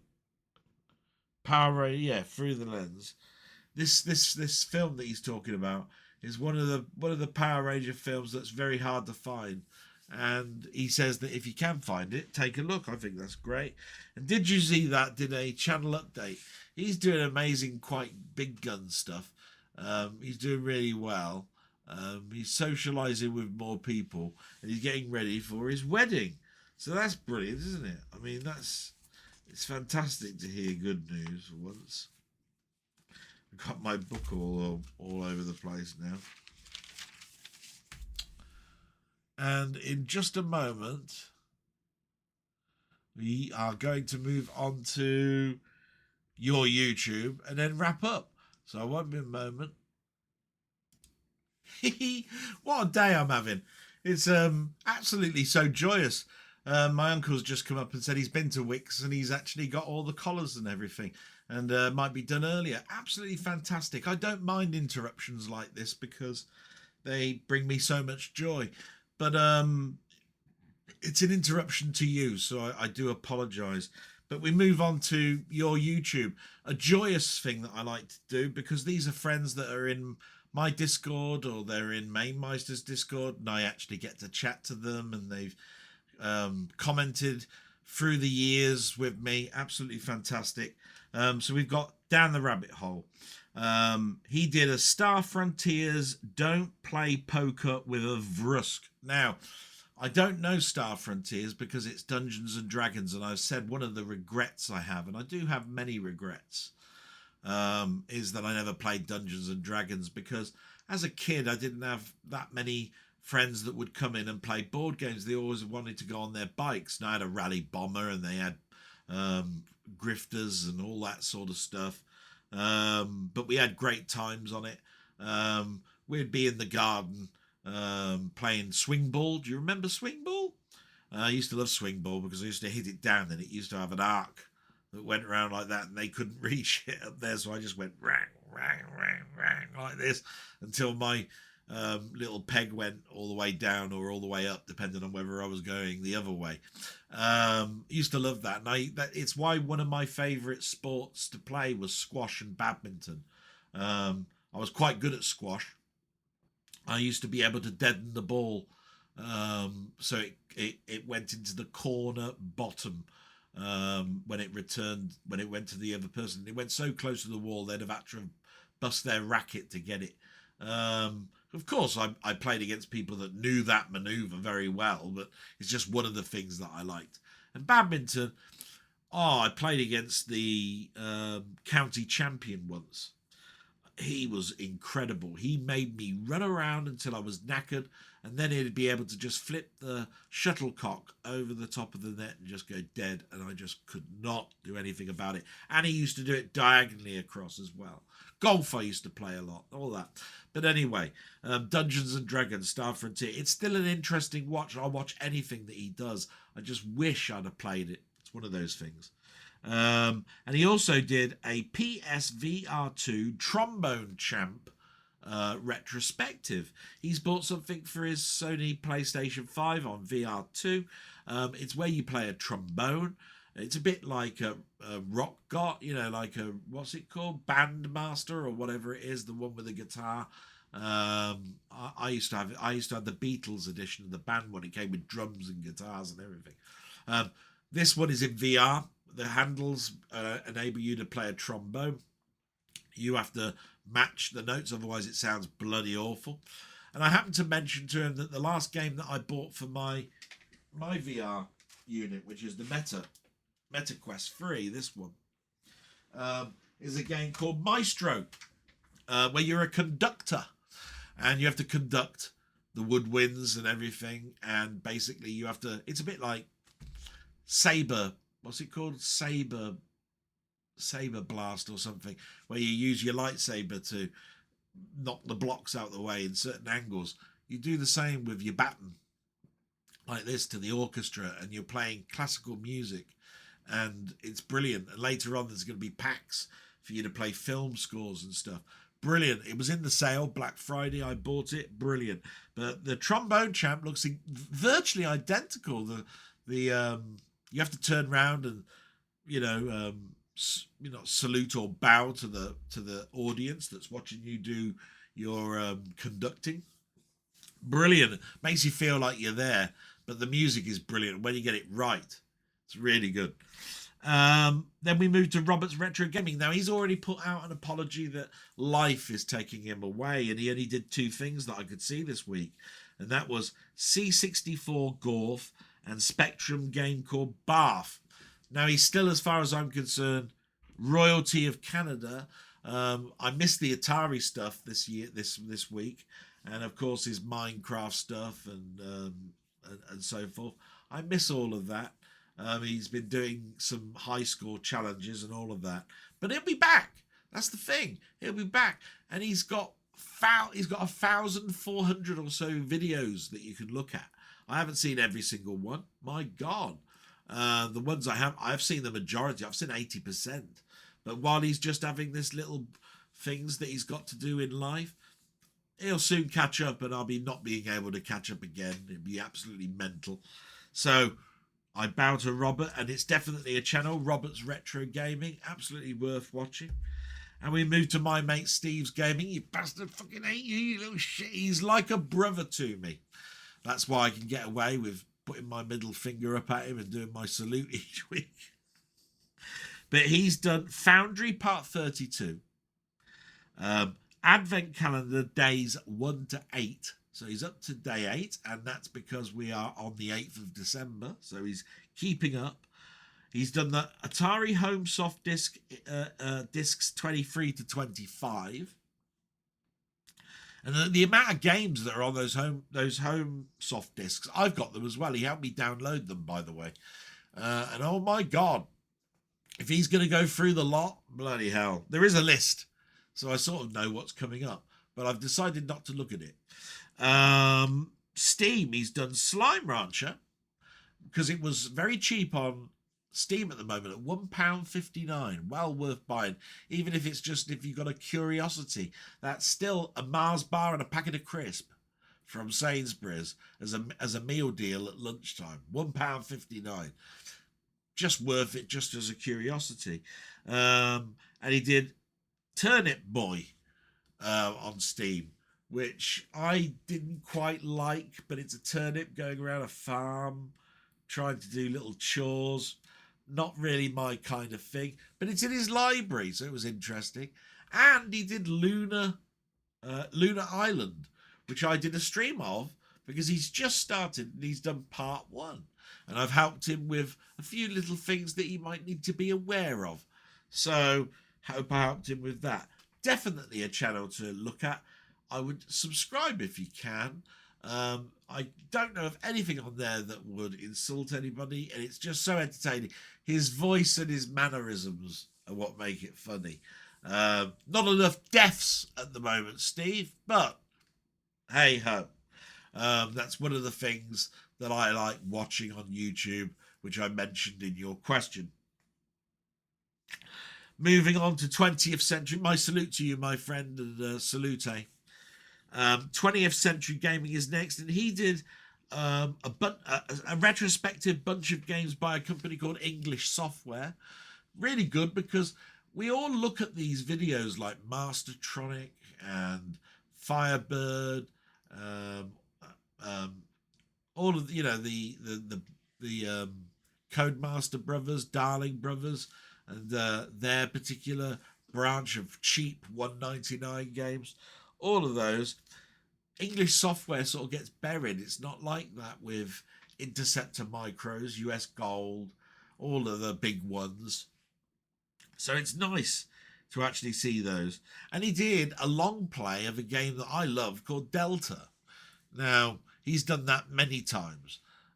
So I watched it because I know exactly what happens at the, when you get through, or the score that you get. So it's one walkthrough that I could actually watch. Absolutely brilliant. Definitely worth your time. And then you got Seb's Place. Seb's Place, he does his videos now once every couple of weeks or something because there's so much production value in them. He did 16-year-old working for Ocean Part 2. And what a documentary that's been. If you watch Part 1 and Part 2 as a big thing, you'll learn about a guy who started out from school, who then went to work for a software company as big as Ocean and worked on the graphics for a number of games. And his life goes from 8-bit to 16-bit. It's just wonderful. All to watch that. And then finally, we've got my friend Mamemeister, who has done a waffle, a live stream, and he did a sort of like a versus type channel video on the game, that's on multiple platforms. Love those. Those are great. And he's promised us more content as we get closer to Christmas.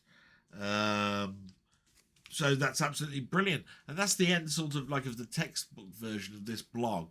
And we just now move onto the stuff that's turned up this week. And oh my God, there's been some stuff. Let me go to overhead cam. There we go. You can see some of it. So there's Night Gallery, Season 1 Blu-ray that I bought from America. Kindly, Danny pointed it out. I've got the DVDs of these, but it's great to get the Blu-ray editions because they were done on film. Absolutely marvellous. So that was Season 1, and this is Season 3, which is the final season. It's a bit like the Twilight Zone. Absolutely brilliant. Hopefully you can just sort of like pause that and have a look yourself. I'd have loved Volume 2, but it was 50 quid. So I weren't going to go down that route. This is the new Godzilla, which you saw the steelbook of last week. This is the deluxe edition, which everybody thinks is overpriced, and I agree. And I bought it with a voucher.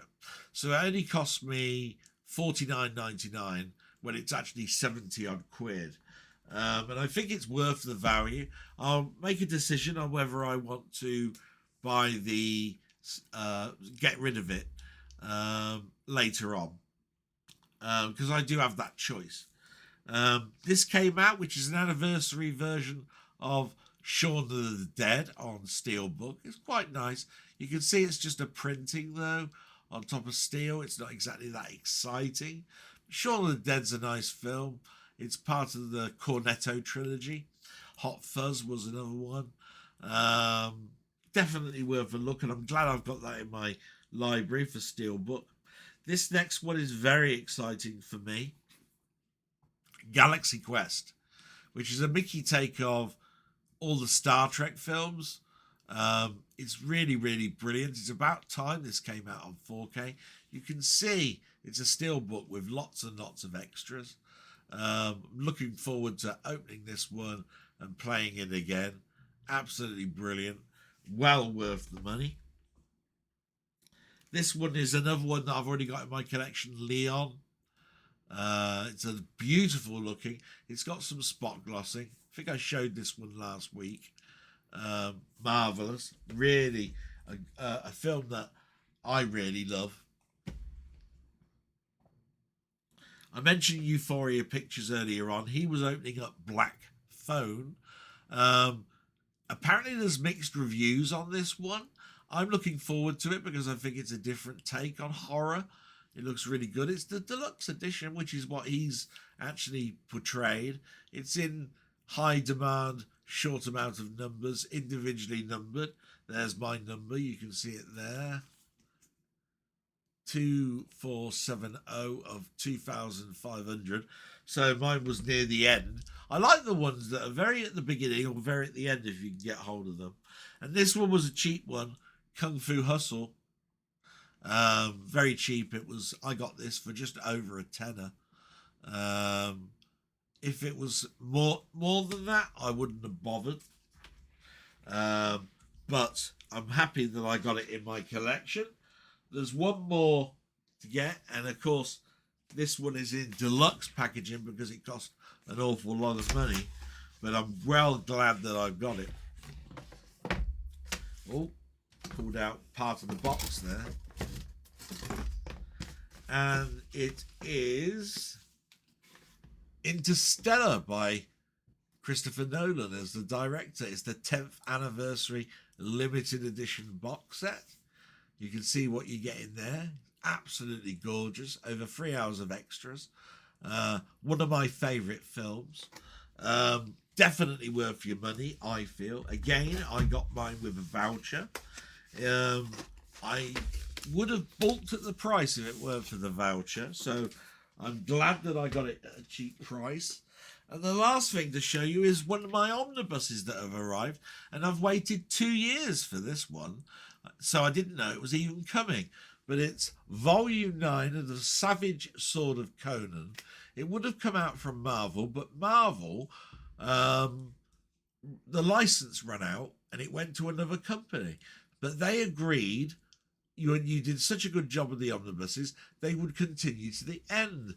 So this is issues of Savage Sword of Conan, issues 117 to 132. All done with beautiful painted covers. There were 150 of this magazine, so there should be a 10th volume. I dare say it's going to be based on the sale of this particular book. The spine's gorgeous as well. It tells you about all the people that are in it. It's a lovely looking omnibus. Very expensive. But definitely I'm happy to have it, and if I can get volume 10, then I've closed off that whole omnibus run. As a collectioner, there isn't one that I'd be missing. Absolutely fantastic. So that's the end of the blog, apart from the trailers. I wonder sometimes whether people like the trailers. I hope they do. But we're going to move now down to the trailer part of things. I've got 4 trailers queued up for you. I hope you like them. So I'm going to go down to media playback. There we are. You can see how late it is in the afternoon by the clock.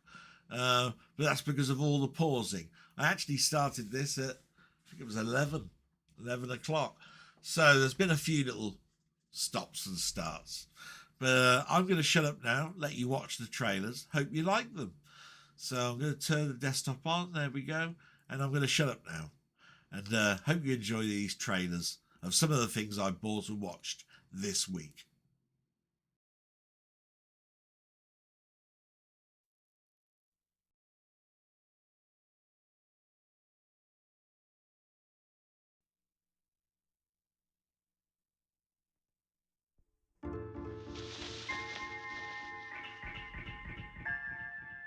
Of all the planets in the galaxy, they chose ours. They hide in small places. This phone is dead. What? They light the dark. Jay, any luck? Just a minute. There's nothing cute about them. They've come a long way, and they're hungry.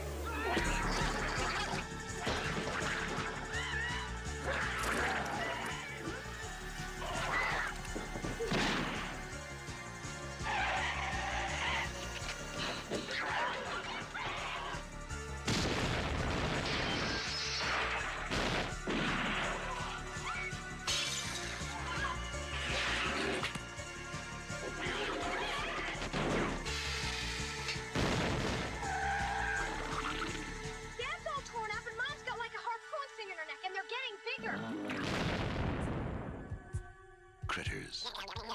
They bite.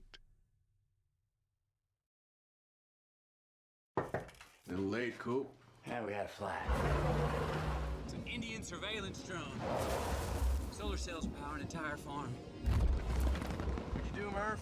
She didn't do nothing. Murphy's Law. You're a well-educated man, Coop.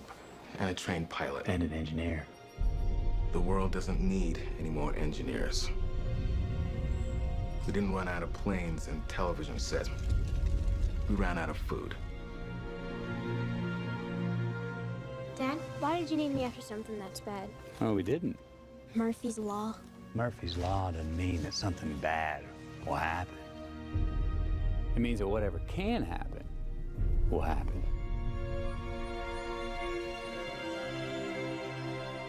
We must confront the reality that nothing in our solar system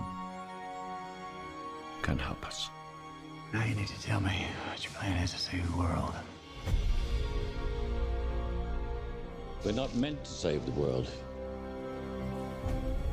We're meant to leave it. And this is the mission we were trained for. I've got kids, Professor. Get out there and save them. You have no idea when you're coming back. I'm coming back.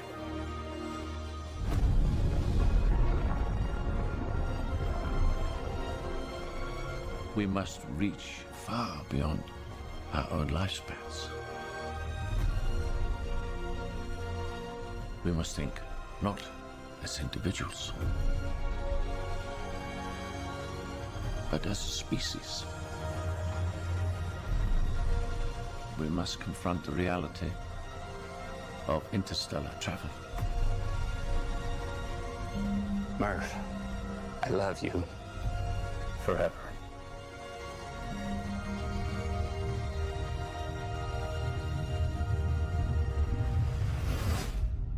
I'm coming back.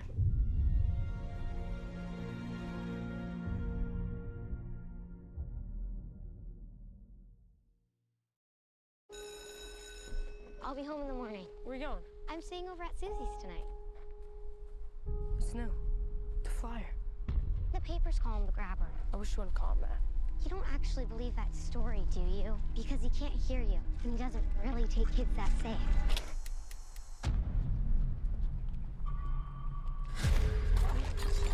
Oh, you goof. Well, isn't that just peachy keen? You need some help? You see that? Yeah. Would you hand me my hat?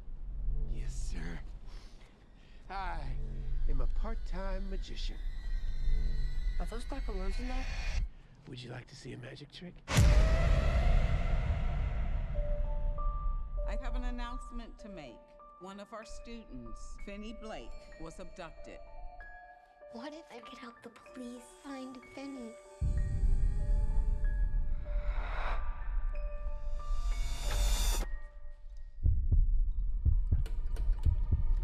Does it work? Not since I was a kid. I'll scream. I'll scratch your face. This face? Daddy, I had a dream about it. What happened in your dream? He was taken. By a man with black balloons? Yes. We never released those details.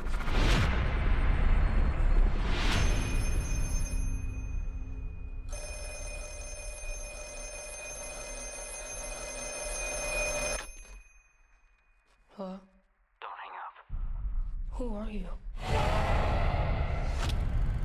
You know all our names? You're getting out of here. Please, please let the dreams be real. See the wall in front of you? I tore a long cable loose from down there. There's a combination lock on the inside of the storm door. What's the combination? I carved it in the wall. The tree, the door, the gate. I'd never seen it before except in my dreams. You don't have much time. You're gonna use a weapon. You raise the phone, step back, and swing. Look what you made me do. Please hurry. You remember what I told you? There's someday I have to stand up for myself. Someday is today, Finn.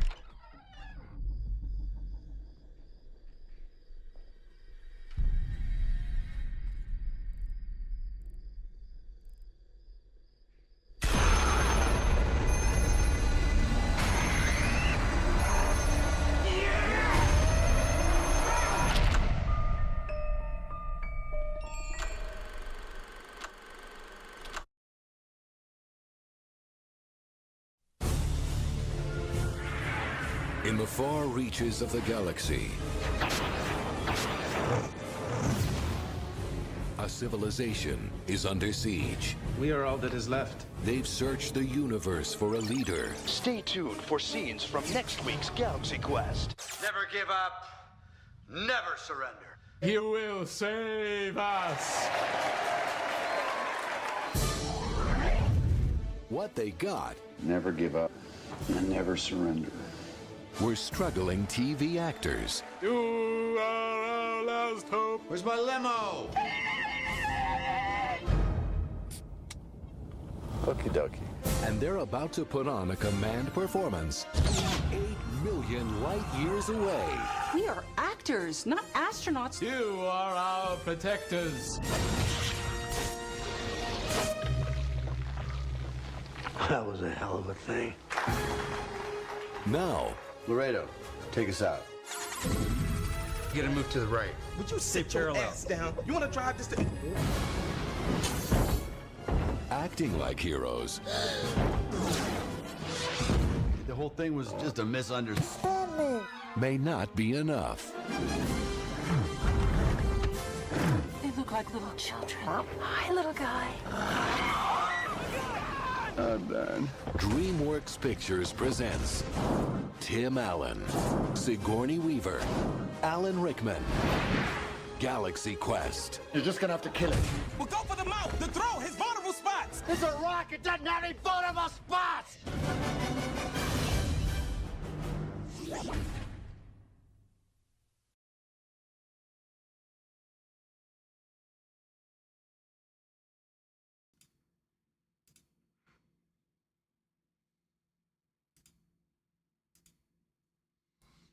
And so there we go. You've seen the trailers. I've watched all of those. I forgot to mention that I got Critters. There you go. Absolutely brilliant. I've only ever really seen the first one and enjoyed it. There are 3 others. I believe they do go down in quality, but this box set was pretty cheap for when you consider that you got 4 films. And it's from a boutique label called Arrow. So I was very happy with that. And it's the end of the blog. And like I say, some interruptions, a lot of things going on at the moment. Preparing to go to work. I'm feeling pretty good. I hope to get some sleep tonight. I didn't sleep very well last night. I've been a bit powerless this morning to try and help with the fence and the wind. That's been a problem. It's made me tired. But I'm in good spirits. I think I'm in a good place for tomorrow. So with that, I'm looking forward to next week and chatting to you all. I'll say salute. And I really do hope you have a great week. Maybe you'll like this video. Maybe you'll subscribe. Maybe you'll leave a comment. It's all appreciated if you do. But I will say thank you now for watching. And I'm off. Salute. Bye-bye.